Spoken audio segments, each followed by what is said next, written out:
Been a while since I felt anything, man. Body cold. I don't feel nothing no more. No shine, no rain, no crying, no pain, no love, no hate. I don't feel it. No feelings, let me just live. Them to the world. I'm numb. I don't feel nothing no more. No shine, no rain, no crying, no pain, no love, no hate. I don't feel it. No feelings, let me just live. Numb to the world. I don't know what this feeling is. I'm numb.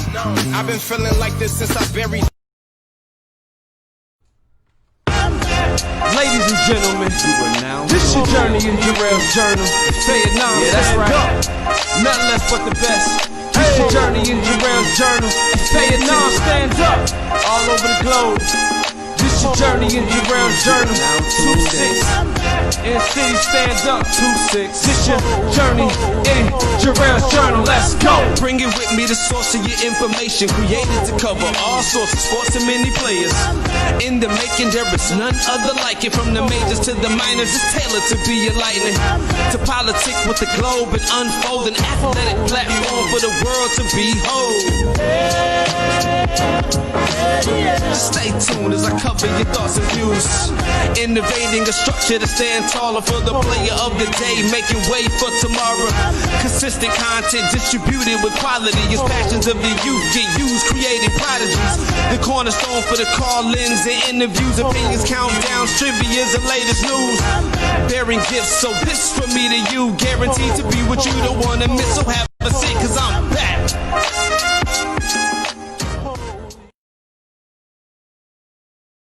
Are we live? Are we live? Welcome to Jarrell's Journal. Thank you all for tuning in. My name is Jarrell Heslop. I am the owner of Jarrell Heslop Sports and Consulting. I'm also the host of Jarrell's Journal, which is a play on my business. Our goal is to help promote, the thinking of athletes as far as ethics and decision making on all levels. Today we're kind of jump-starting the podcast. We started early because we have a lot going on in the United States, and we wanted to discuss, our current climate. I was gracious and lucky enough to get a bright young mind, a guy named Fago Franklin III, to come on and discuss with us. And I'm gonna let him introduce himself in a little bit. But first, for anyone that's on right now and you don't know who I am, let me introduce myself once again. My name is Jarrell Heslop. I am a sports consulting guy. Let me get some. Can I get some credentials around here? Some credentials. There we go, right there. So these are my credentials. It's kind of cool. And what I want to do before we even start, I must say this. I want to express that I hope that tonight's special, that we spark minds. We promote an understanding. We promote humility, even help empower the plan of action, not only for our community, but for the world. Because what we're talking tonight is very serious, and it's speaking of cause. So I want to go ahead and add on our guest host. His name is, once again, Fago Franklin III. Give me 1 second. Hey, Fago, hey, my man, can you hear me? What's going on? Yeah, man. How you doing?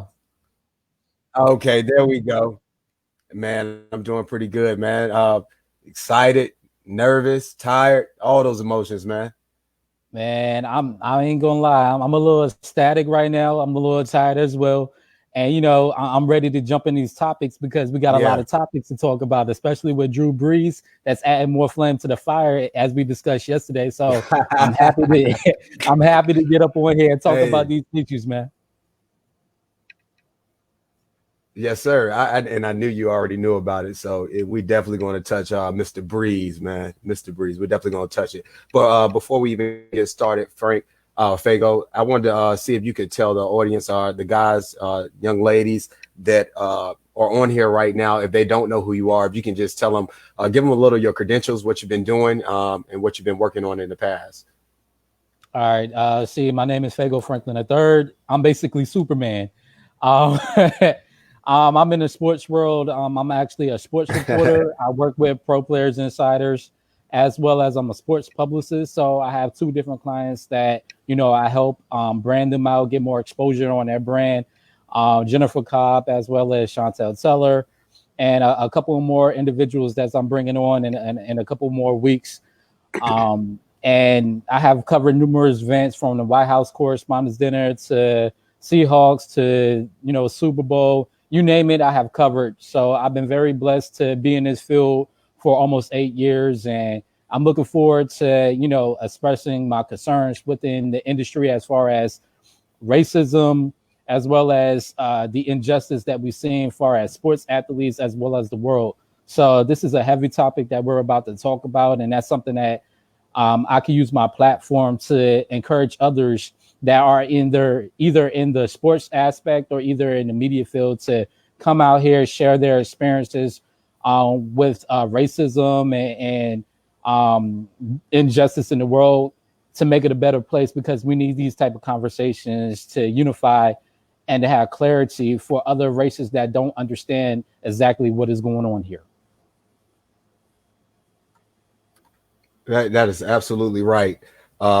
And I'm trying to do the same thing. Like I told you before, we have a similar mentality and a way of thinking. So promoting change is I'm very passionate about, as well as you, Fago. So hey, man, we're gonna support each other and we're gonna get to it, bro.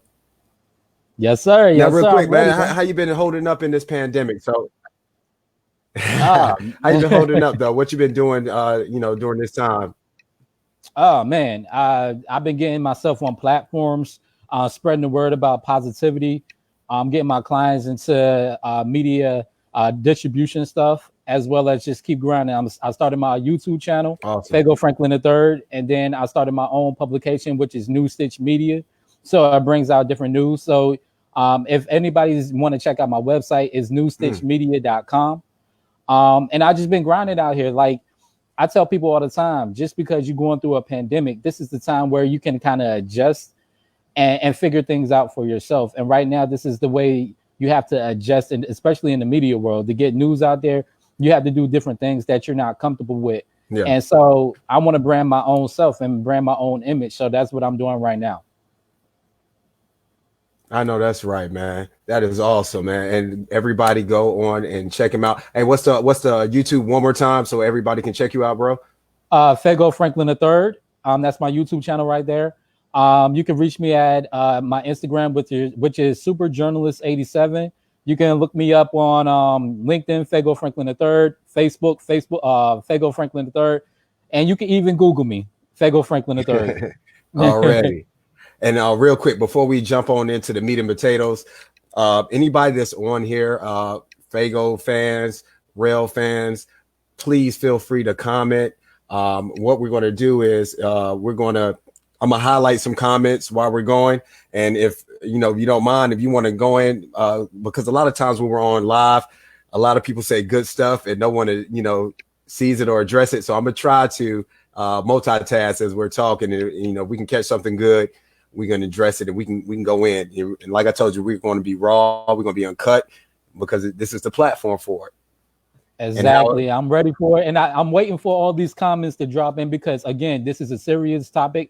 And I'm no offense to my Caucasian friends. I would love for you to actually come out here and actually speak because, I definitely have some questions on why you fear the skin complexion of, African Americans or black or brown or individuals. And so please help me understand that aspect so we can have an understanding and utilize this to move forward in America. That's absolutely right. I'm going to give a brief showcase of how it works. You comment, I'm going to pick one, and we're going to show it on. It's going to come up right there on the screen, guys. So feel free. Don't be scared. Talk. And you ready to get into it, Fago? Always, man. I'm ready on you, man. Hey, man, let's go. So I'm numb. I based the topic on how I felt. I feel numb, man.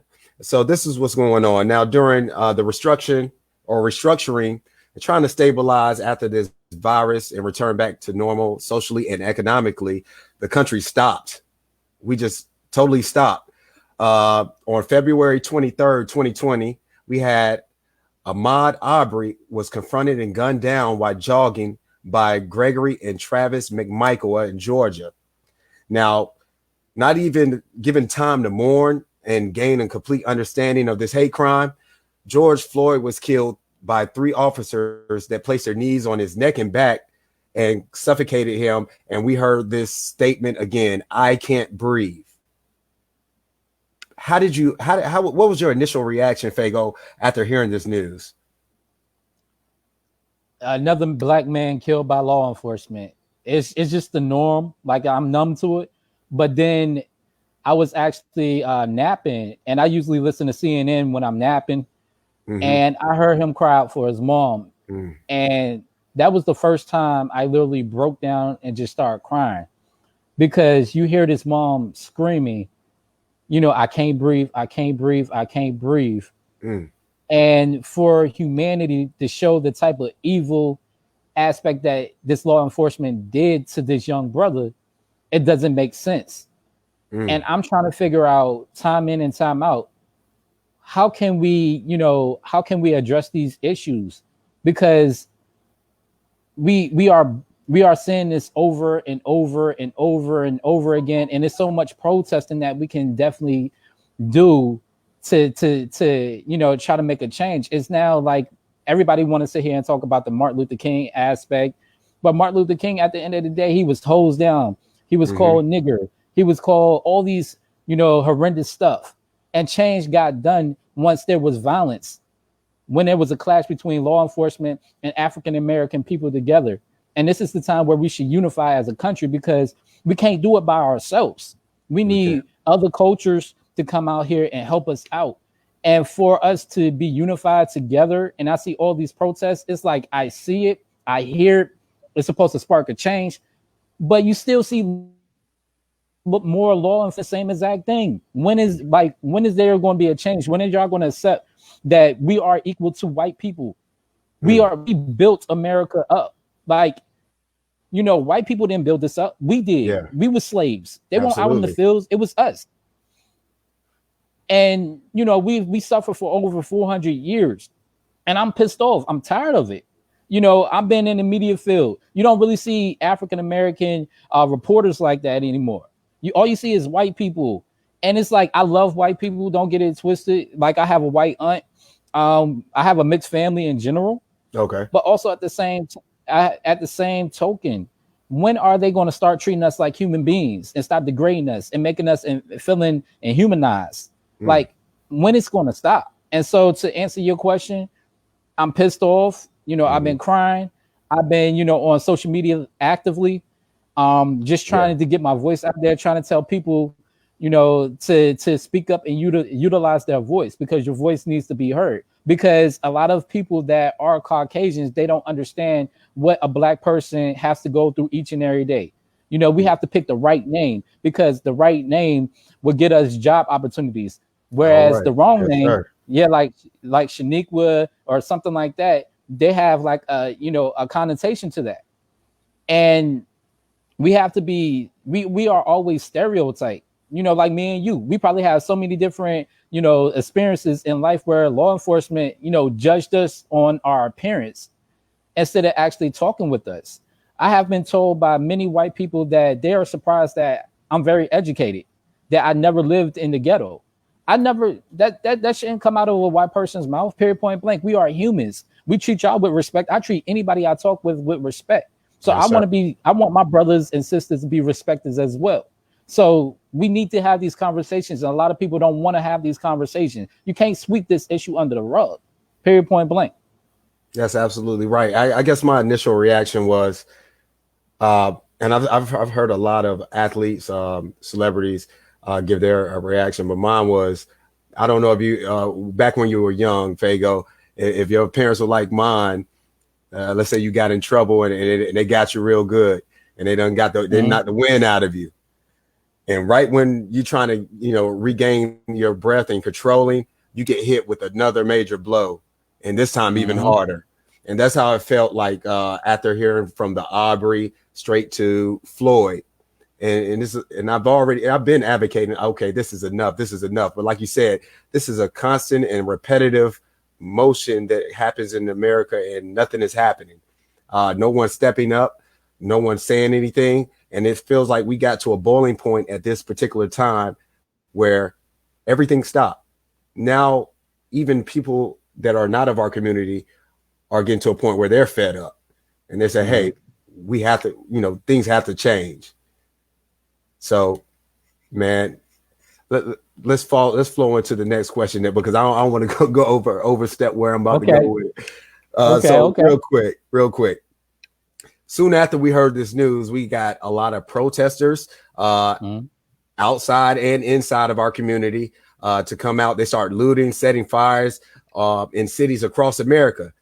How do you feel about that reaction to the news? Do you feel it was justified, or because we have a lot of differences amongst ourselves in our community as far as the reaction of how they felt about what our young brothers and sisters, us in general did? Again, as I stated before, this is as President Trump would say, this is a pent up demand, more so the pent up demand on injustice. And we are people of color. We are tired of just like silently protesting and not getting anything done. So you have all these, individuals that don't know how to get their anger out in a correct manner.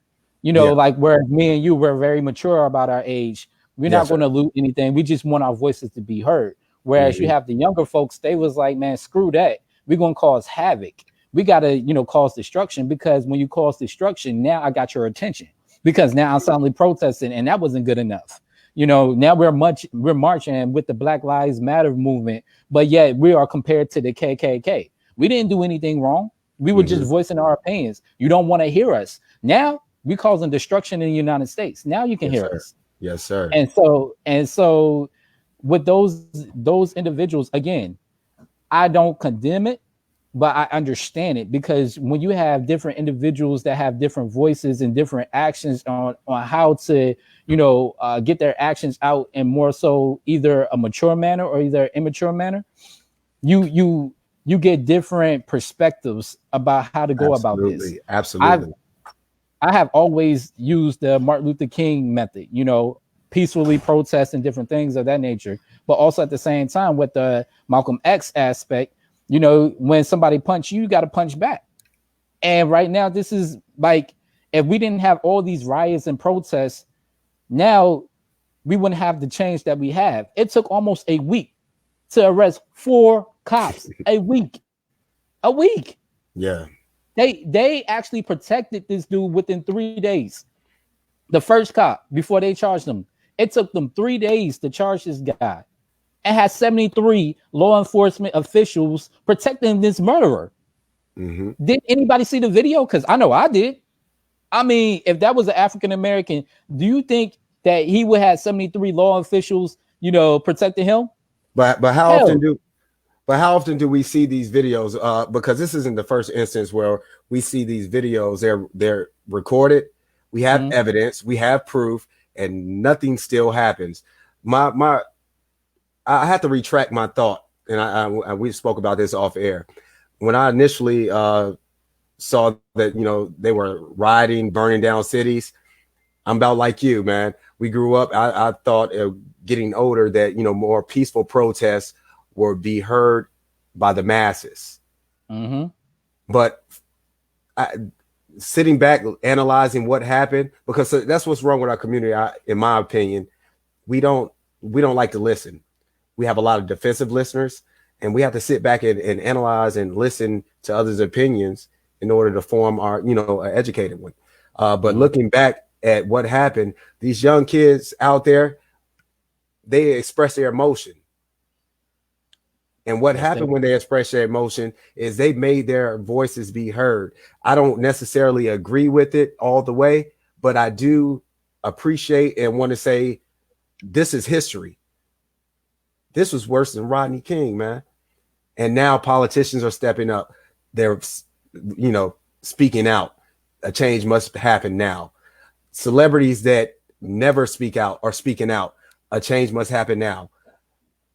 Politicians that normally ride and die with Trump or stay in their lane are coming out and saying, hey, we can't even stand by you. And I think, like I told you before, Trump is losing his voice right now.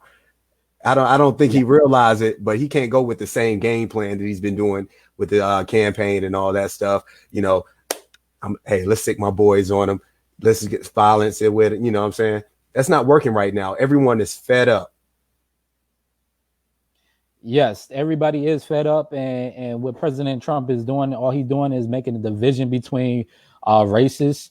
And within this heinous crime, it has actually brought a lot of individuals together. However, we have other individuals like Drew Brees that want to sit there and protest with us about Black Lives Matter, but yet he sat there and made a statement that he doesn't agree with people kneeling because of the national anthem. And like at the end of the day, it's not about that national anthem, because I have family members that fought for the military, was in the military and fought for United States. But also at the end of the day, we are treated like animals. We are treated beneath the white culture.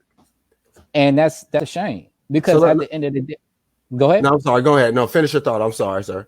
Okay, no, you're good. At the end of the day, we have to come together and unify. I thought America was supposed to be united, and we are a mixing pot. But all you're basically saying is, hey, I'm gonna hear this person, but it's going out of one ear, out the other. Yeah. And so that's where I get conflicted at a little bit, because it's like you have all these white people that have these executive jobs, but where are the African Americans? These are the people that represent us. We got to see them. We have 45 presidents in the United States. Only one was a person of color. So how can we can be all happy and glory and expected to put on this mask and this happy face each and every day when our brothers and sisters are getting killed by law enforcement that's supposed to protect us each and every day? It's not about the flag. It's about humanity. Exactly. And I think a discussion needs to be had. Sometimes I try to find an understanding within the words of a person, but I really think they're misguided and they don't understand. I don't see how, even with this, it's just dropped today with the Drew Brees information. And if you don't know, the people that are following, Drew Brees made a statement where he said he was asked on another podcast about the George Floyd killing, and he said that he could never respect anyone that could knee for the flag. And let me get it right. Drew Brees specifically was asked, how do you feel about players now after this killing? If they'll kneel in the future, how would you feel about it? And he said the following. But I really think he doesn't understand, and a conversation needs to be had, because he's going to lose his following as well. Yes. Big time. And I have major respect for Drew Brees as a father, as a football leader, what he does in corporate social responsibility outside of the field.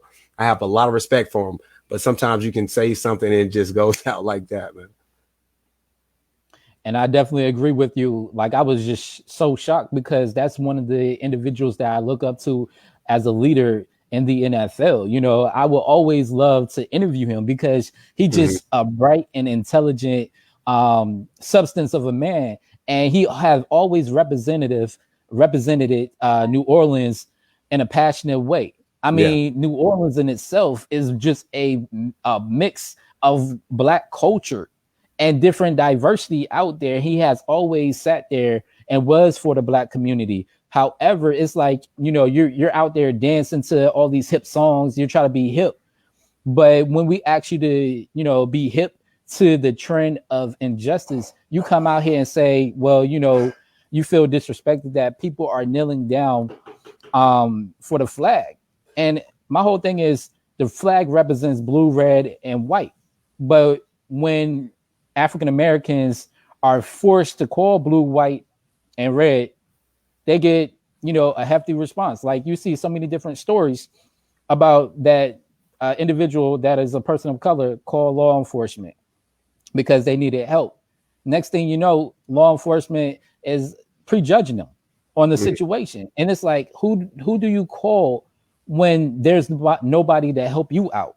Because these are the people that we are supposed to call when there's an emergency. But how can we call them and how can we trust them when they are killing our own kind? I mean, we are getting stopped by cops and we don't even know what we did wrong. We are getting killed out here for, you know, a little bit stuff. So I gotta go ahead. No, I have a question for you, and this is for understanding, because I want all our viewers. Hopefully, we have even our replay viewers, people that come on later and might watch this and hear this. I want them to understand. So real quick, Fago, give me a feeling of how do you feel if you're ever stopped by a cop? Even different color. They can be black, they can be white. What's your feeling when you're initially stopped? I want people to understand how you feel. I'll give you an example.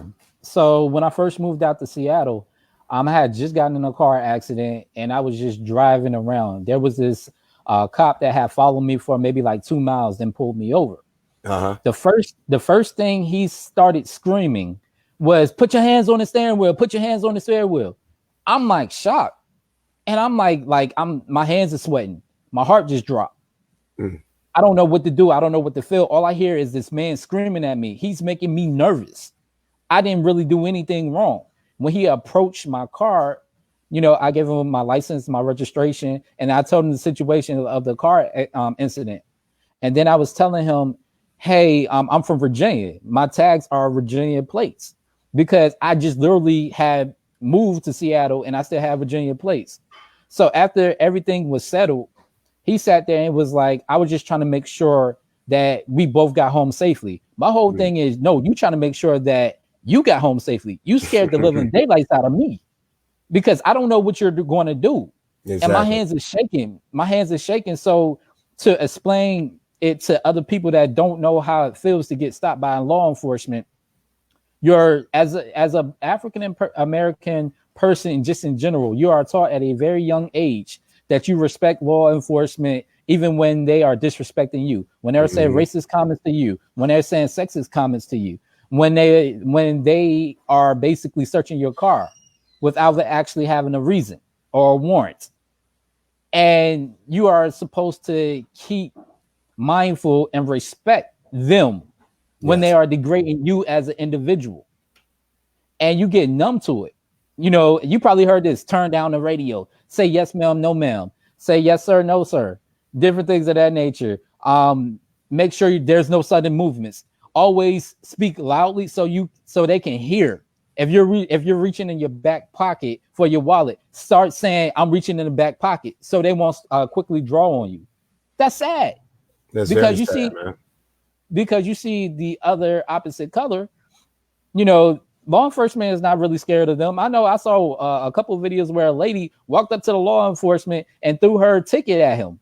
All he did was like, go back in your car before I arrest you. But if that was an African American person, standard, right? Totally different story. Totally different. Now I want to say this as well. It's not just white cops. Let's get that out there. I've been stopped, and you know, personally, I don't care what color it is. I'm nervous anytime I get pulled over, and that's from experience. But we have black cops out here that live and they lean on that shield as well. So I do want to get that understanding out there. But I'm glad you said that, because I want our viewers from different ethnicities to understand your view of how a black man in America feels before anything even happens. What is going through our head, what we have to teach our kids when they go out there. And even so, what do we need to be teaching our youth right now? Because right now, these youth, not all youth, but a lot of youth are wilding. They're getting out here, and these are a lot of circumstances you hear from. Things went wrong because he didn't know how to approach the situation. So real quick. Go ahead. Go ahead. No, you got it. No, I was about to go to the next question. Go ahead, bro. No, and my whole thing is, us as leaders, we have to teach our youth of how to properly exercise their rights. And because we can beat the system with our mindset, but we have to be very strategic with it. because law enforcement as well as the system, they want violence. They want you to be another statistic, but they don't understand that strength comes with knowledge, and we have to be unified and have to understand each other. Because my whole thing is, when everything goes wrong in the Black community, that's the only time we unify. Yeah. But when somebody is excelling in life, you have another Black person that's trying to drag each other down. So Black people, we also at fault as well. We have to come together. I know everybody heard of Black Wall Street. Wall Street was built because people unified and uplifted and encouraged each other. They didn't drag each other down. So my whole thing is, I'm not just angry with the white community, I'm angry with the Black community too, because we need to stick together in positive light. When somebody excelling, I eat, you eat. That's the concept. Nobody should be jealous and have this crabs in a barrel mindset. That's where we get all fucked up at. And excuse my French, but I'm just saying. We have this crabs in the barrel mindset where people are jealous of each other and people try to drag each other down because they're jealous of what this person has got. But my whole thing is, I lift you up. We are the same complexion. My whole thing is, you have the same amount of time that I have. So now why not utilize that? And that's where go ahead. I'm sorry. We're on a little delayed, even us too right now. So I'm hearing you on a delay. I'm sorry. But that's exactly where I want to go to, because even in our community, it's a divide amongst thinking on how our plan of action should go.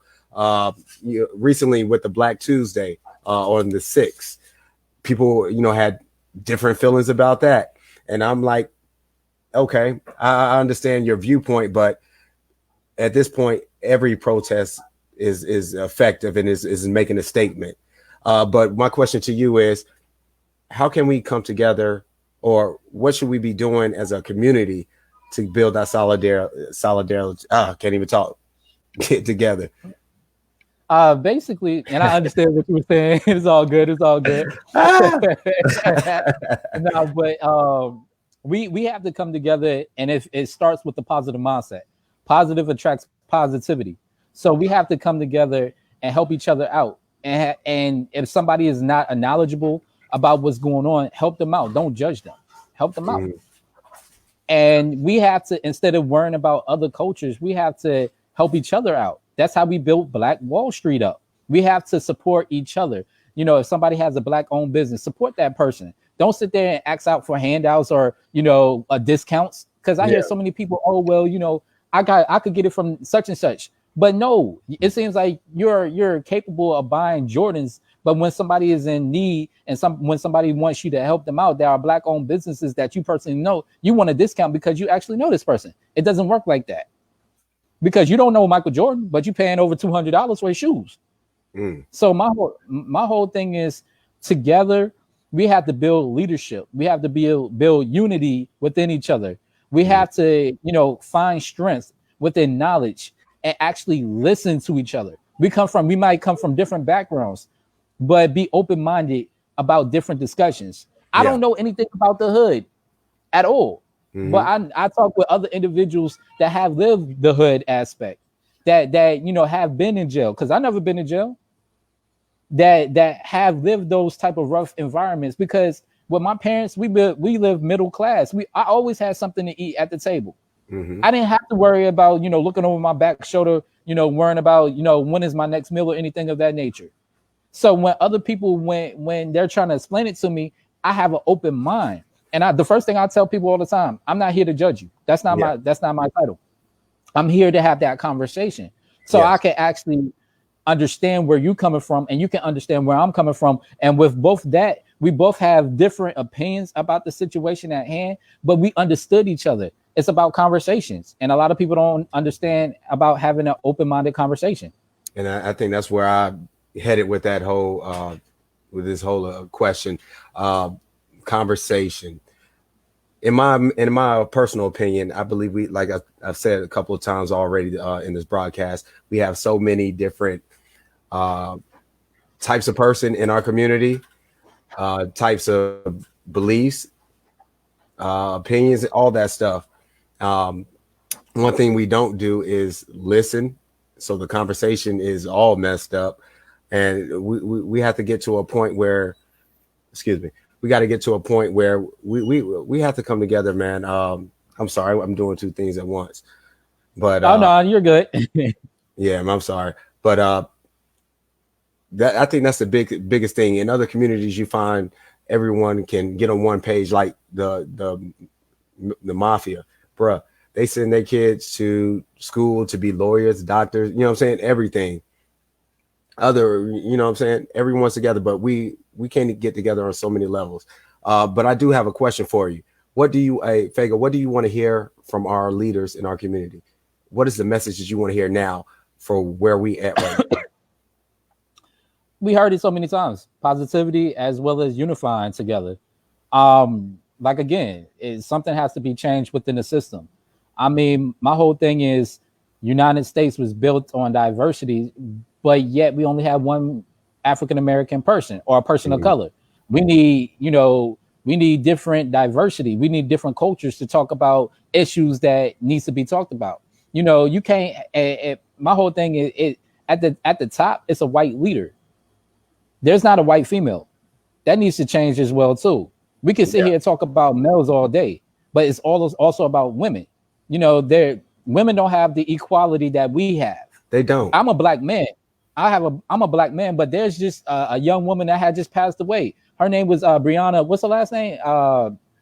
I can't think of her last name, but she was shot and killed in her own apartment by law enforcement. And I think that's what one of our viewers was just saying. Yes. There you go. Yeah. Someone. Yep. That's it right there. Yep. And thank you, Mr. Smith, for that. Yes. Educate me on that, because I'm this is new to my ears. So basically, law enforcement came in and would accidentally start shooting them around. Allegedly, they were looking for the wrong a suspect, but the suspect was already in custody. Nobody has been arrested or anything of that nature. So after hearing gunshots, her boyfriend ends up picking up his gun, which is registered, and started trying to firing around as well too. He ends up getting arrested. Law enforcement didn't get arrested. They didn't even get an apology. And there's another young black woman that is dead at the hands of law enforcement. And so that kind of got overlooked as well. And I know I was talking with some of my viewers, and they were saying, we ride for black people that have gotten killed by law enforcement. But where's the justice for black women? And so I'm speaking about it again. I'm using my platform because at the end of the day, women, they get so much injustice for either murders or either just being in America. It's sad. And we need to uplift. It's not just the black community. It's not about the injustice law, but we need to actually accept, people, because it seems like, and there's nothing wrong with the LGBT community. I love them with all my heart, but we are willing to accept them more than we are willing to accept for women's. That's what I don't. Yeah, that's what I don't understand, man. That is, and then I think we talked about it yesterday. Just a double standard in the color. Women have it hard, and we in our community, men, we fail to realize that, or we neglect it either. And when we were talking about not young lady, but the white officer that killed, went in the apartment and shot her next door neighbor, and how her response from the judge, they were consoling her when she got sentenced and all that. But do you recall the black lady that was beaten by her boyfriend, and she shot the warning shots and total different, I mean, non-violent to violent, but you get a totally different response, totally different sentence, and it's rough. It's rough. Now I do got. Oh, go ahead, finish. Yes, and that's what we've been discussing about, the double standards within society. Because if a black person does a certain amount of crime, they get the lengthier sentence. And as I said before, everybody's over here not forgiving Michael Vick about the dog situation. He already did his time, and he became a better individual. I know it's wrong, but he did his time. But yet, everybody wanted to be very sympathetic with the law enforcement that had shot and killed a black man in his own home, and she only got 10 years. So you're telling me for your mistake, you only get 10 years, and I don't even get to see my son anymore because you went into his house That's not right. And don't even get me started on racist people calling cops for black people just trying to live life. That needs to stop. I don't care who you are. Like that needs a fine. Yeah. And I have a question for you. And this is for our colleagues, because this discussion is for our community, but we have colleagues that are white, other races, and like we said earlier, they are tired of this too. Some of them, some of them have different views, but but for the ones that are tired of it, and I read where a couple of my friends, they didn't know how to respond, but they do feel the empathy. What do you say to those persons, or how would you respond to those persons? Speak out. You are our allies.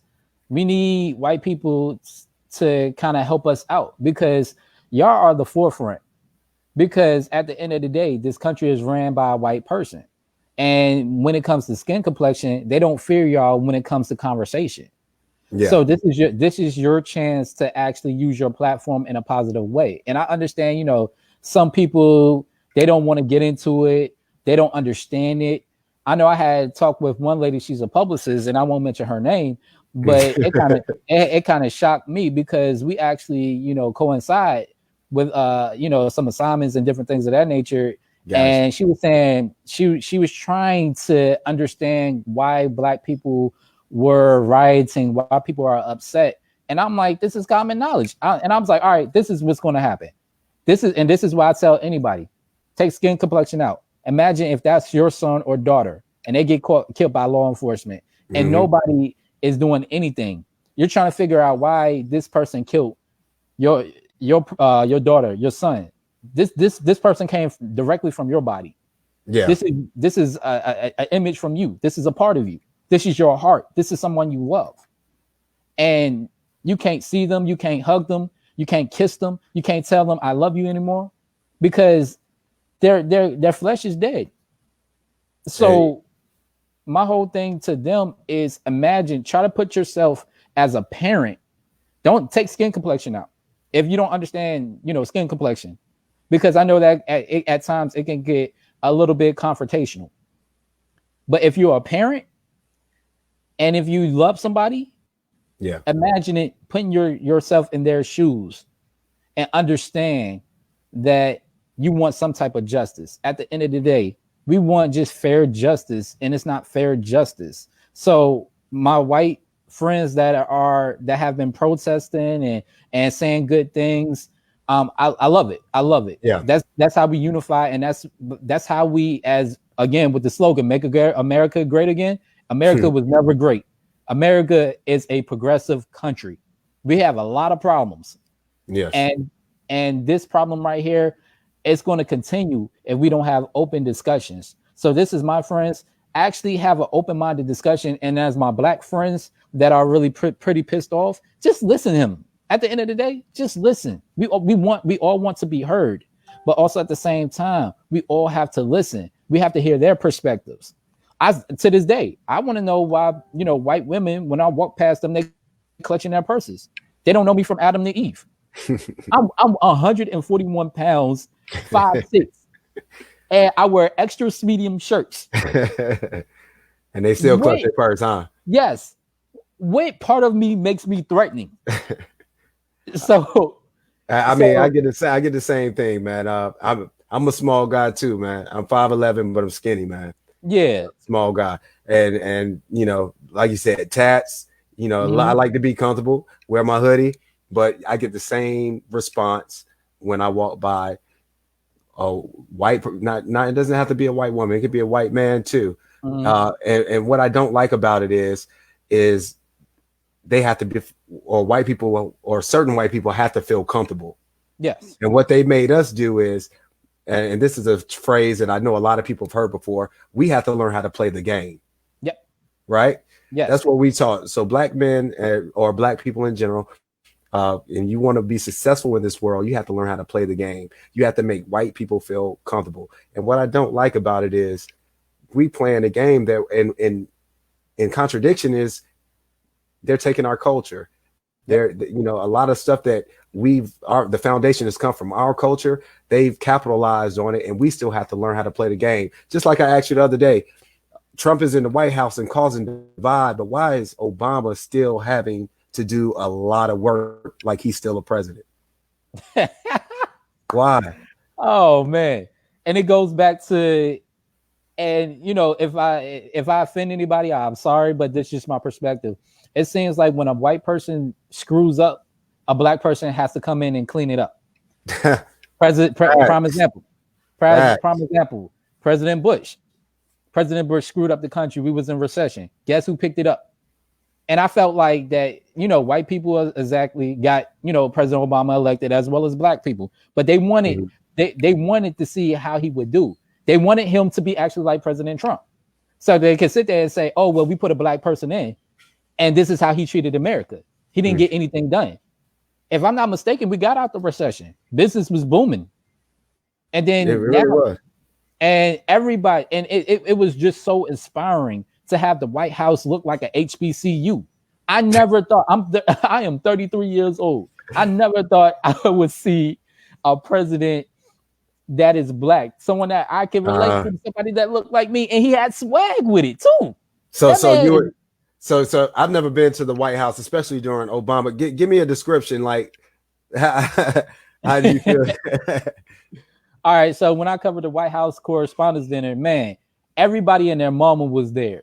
Everybody. I'm talking about Tracy Ellis Ross, Kerry Washington, Will Smith, Jada Pinkett Smith, Kendall Jenner, just everybody. And you see it. Everybody wanted to flock. Everybody. He was like Michael Jordan. Gotcha. But this is he was Michael Jordan, but President Obama in a White House. You don't see that type of celebrity status in numerous years. Maybe with, you know, John Kennedy and Jackie Kennedy, but we really didn't see that. You know, a lot of people like Bill Clinton, but they don't really respect Hillary Clinton. I ain't think about it. See, and you know, you probably have heard this over the years. Bill Clinton was like a black president, but he was white. Yeah. But now we have President Obama, that's someone that looked like us. Someone that looked just like us, someone that actually, you know, made it from the hood to politics, someone that had to, you know, overcome a lot of obstacles, somebody that tried to fit in with the white crowd, but understood that he could not fit in with the white crowd. And he had to come back home to the black crowd, because with the black crowd, and we probably have talked about this as well, with the black crowd, with me, people tell me I act white and I talk white. What the hell is talking white? What the hell is talking black? I never get that. Exactly. You know, it's talking with common sense. And so my whole aspect is with President Obama, it was just more so he inspired. Now, you could take politics out and you look at the characteristics of him, and not everybody's going to be polished and perfect, because nobody's perfect. If you're a man of faith or a woman of faith or whatever like that, the only perfect person is God, as well as Jesus, because that's come from his son. There you go. But we are imperfect human beings. So what President Trump is doing right now, I had put this on my status not too long ago. I said, so here's going to be the double standard. Everybody talks about, you know, certain individuals want to talk about that President Trump is a leader. He leads by example. They like him because, you know, he's a rah-rah type of guy. He gets stuff done. I'm like, all right, cool. Now, he's an I person. I was like, the only person that I can go after that kind of remind me of President Trump is Kanye West. Yeah. And Kanye West. that's why they exactly. And Kanye West, he's very intelligent, but after his mother had passed, he started to go in an outrageous mindset. And he says any and everything, but at the end of the day, it's the I factor. So if you switch people out, if you have President Trump more so on the outside and Kanye West on the inside, how would America feel? I was like, bad enough, they already calling him crazy. So if you're calling Kanye West crazy, why are you not calling President Trump crazy? There's nothing that screams leadership to me, because, you know, I understand that he's going through a lot of pressure, but he talks in a roundabout sentences. We need coherent sentences. We need you to lead. At all. I do not understand it, Fago. And it's what's frustrating is you do the most it's just blatant disrespectful things. You disrespect people, religions, disabilities, and you do what you want. And then our Congress, Senate sit back and they do nothing. They do nothing. Laws, I mean, he's breaking them, in my opinion, left and right. And it comes down to power and revenue. And that's one thing that I heard Stephen A. Smith reference in relation to sports. And I think our community, not our community, but our country got away from it, where you can't mix revenue and sports anymore. Ethics and revenue anymore. We've lost the foundation of our country. Once we used to be based on, Bible belief, ethics, morals, values, and what God, put in our commandments. Now it's ran off of revenue. Everything has followed that, man.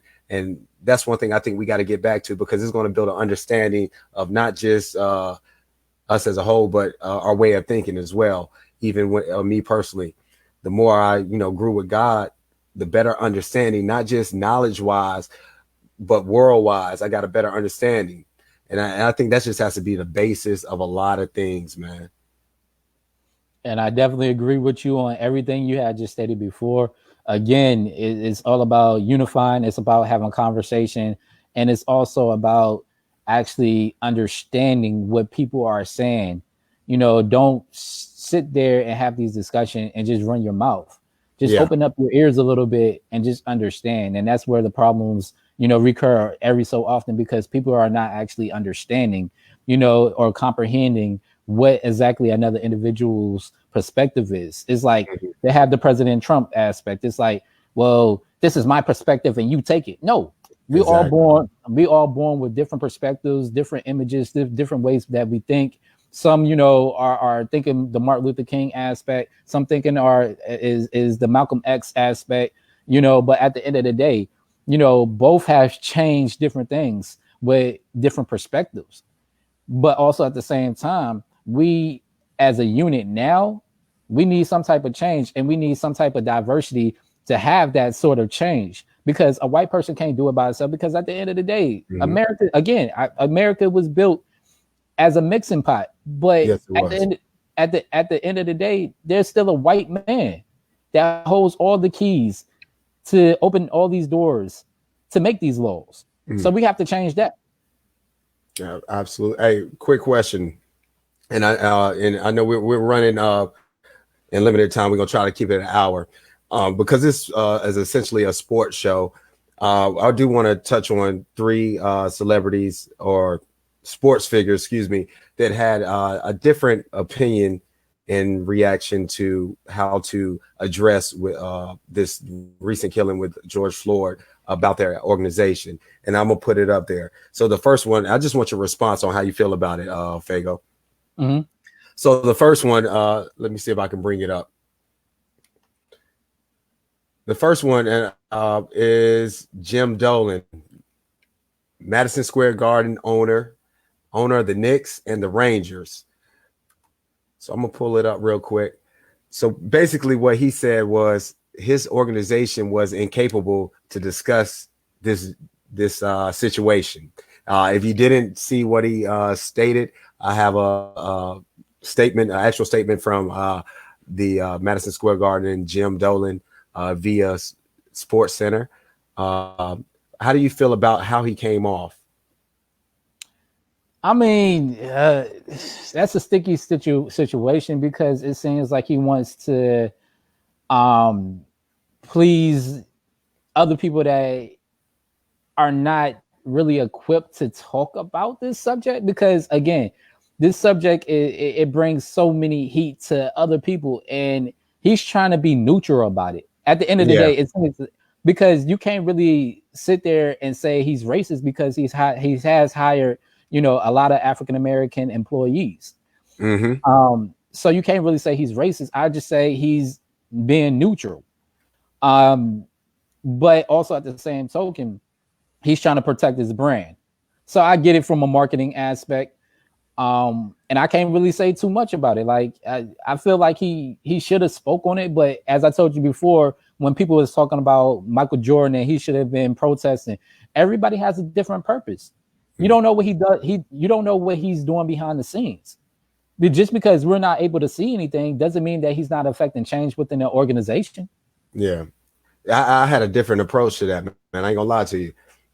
When I read that, I thought it was not only a cop out, but it was insensitive. Mm-hmm. Because during this time right now, like I said, we're talking about it on this podcast.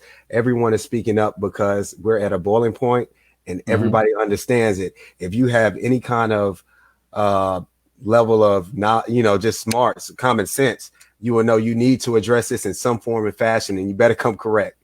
And I took it as seriously, but I took it as how they handle business in their organization. And that's why nobody wants to play with under Jim Dolan.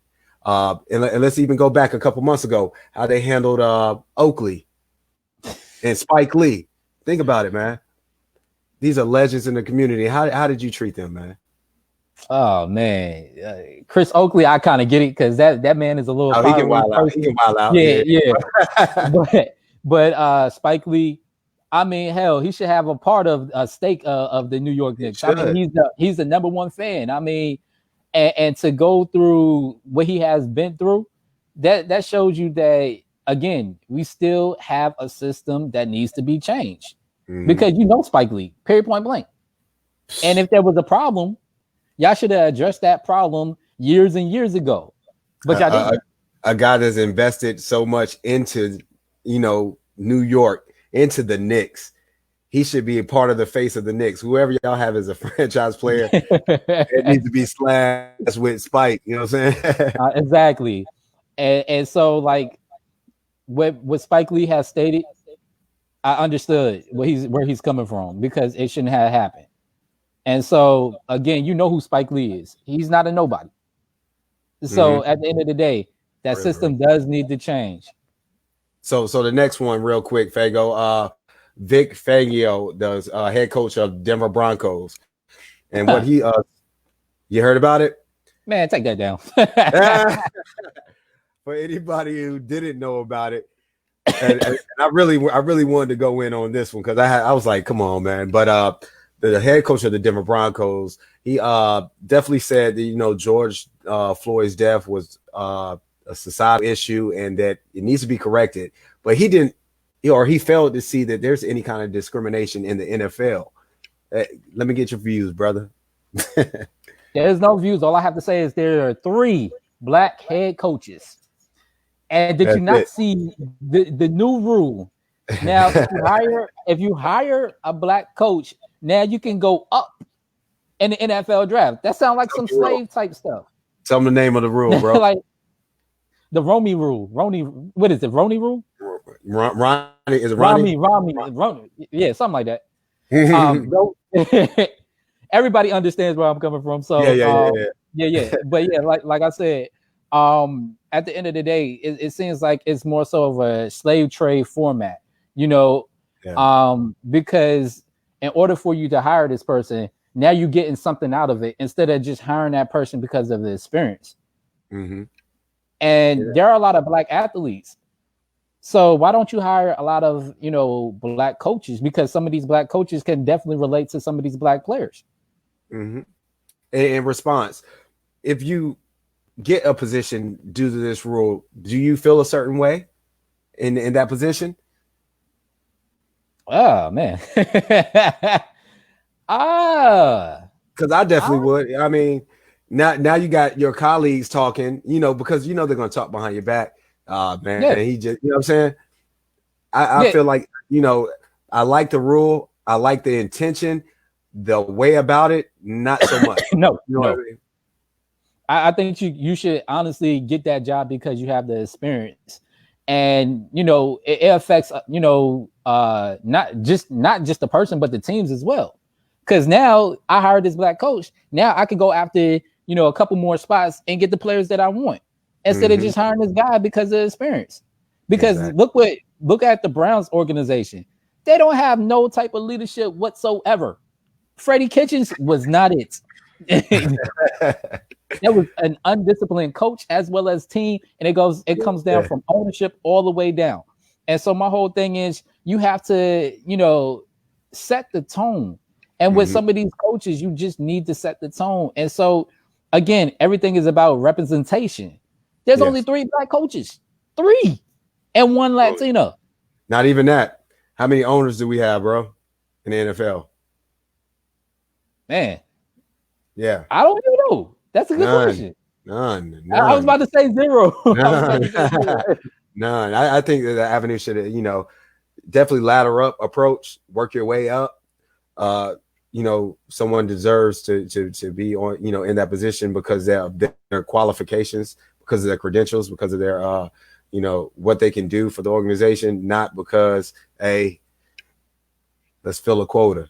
Let's get these draft picks. I think that is defeating the purpose and is going to ultimately, kind of mess up the structure of your organization. But then lastly, before we jump to the last one, I know dang on well he saw Kaepernick and how they treated Kaepernick. That's all I got to say. Hey, man. Well, what's going on? I hear the Seahawks coach Pete Carroll is demanding that we owe him an apology, reported by ESPN. I would love to see if, obviously he's blackballed. He probably won't ever be back in the NFL, but I would love to see him working with the NFL, because that brings us to our next or third statement. And this is from Roger Goodell. Now, the guy that started this whole thing in the NFL and doesn't like to speak on, social matters, especially in our community, has released a statement. And this is what, just blew my eyes. This is how big this situation is. Roger Goodell said the NFL family is greatly saddened by this tragic events across the country. Protesters' reactions in these incidents reflect pain, anger, and frustration in so many of us. Anytime you have Roger Goodell to come out and speak and make a formal statement about the same thing that he had an issue with Kaepernick kneeling for, we've come to a crossroad. We've made some type of something. Somebody's hearing something. What did you feel about that statement, or did you feel it was genuine, or how'd you feel about that? It's completely bullshit. Come on, man. Kaepernick has been telling the world the entire time about this, and it was an uncomfortable sentence. And I know Roger Goodell, this just did not happen yesterday. You see it all the time.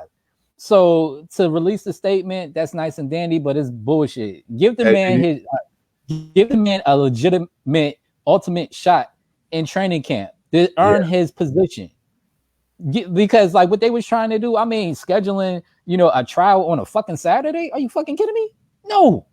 Yeah. Ain't nobody, it won't no high class scouts out there because they was preparing for Sunday. It was during the season. Yeah. That was stupid. They did him dirty, definitely. And I like how he went about it. he made his own rules that day. Yes. And I loved it.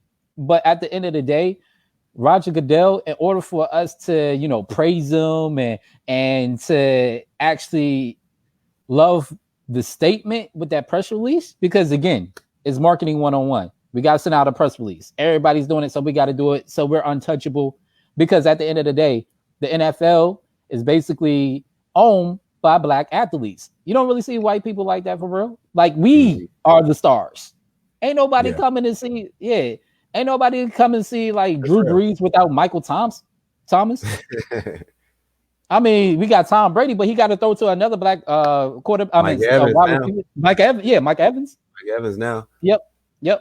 DeAndre Hopkins and stuff. But anywho, because I'm digressing a little bit. But anywho, at the end of the day, they have to understand that this is a serious matter, and Kaepernick was the start of it. Now, please give this man a legitimate shot at earning a position on a spot on the roster. Period. He's definitely better than a lot of backups, and I ain't even gonna get on my boy Cam, but he's definitely better than definitely better than a lot of backups, and he deserves a shot. And I hope it plays out. And we were running out of time, and I don't want to hold you up too much. But there's a couple things I do want to say before we go. This is our first podcast for Jarrell's Journal. A lot of emotions because of the times, what we're talking about, and we're trying to rush it. But I hope that, the people that are looking at it live or going to watch it on a rewatch, that you picked up something about how our community feels, how we need to listen to each other, how we need to set a plan for reaction, and let's make change, man. Let's make a positive change, because I'm tired of it. I'm hurting. I know you hurting. It's time, man. It's time. It's almost at a point where, like the title says, I'm numb. I don't know what to say anymore. I don't know what to feel anymore, man. Do you have any last words that you want to leave for our young viewers that might be listening or will listen, to help them in the upcoming events of where we need to go from here? Oh yes, I'm always words of wisdom over here, my friend. I appreciate it, bro. Always. So to my fellow youth, as well as just people in general, listen, understand, be committed, be devoted for change. Because without you, we will not have change.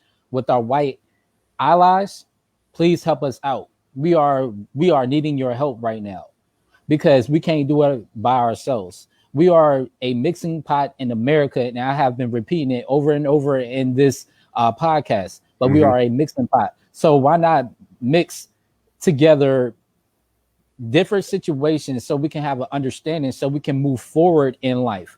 Without y'all, we can't push change. That's real. Because we are discriminated and we are stereotyped. And at the top, there's only one person in one color, which is a white male. So we need you to be in our corner to actually help us and uplift us and to encourage us, even though we might not see the light. Y'all see the light for us, and we're going to push and elevate each other together. Everything is about unifying and staying together. That's what is what the black, I mean, not the black, but the blue, red, and white flag means. My father fought for this country.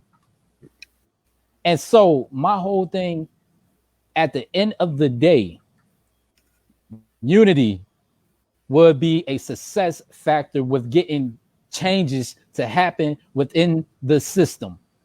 That's awesome, man. And I'm gonna echo off of you. I think my biggest thing that I want to leave to our youth, our community, everyone, is that, guys, y'all made a difference. This is history where we are.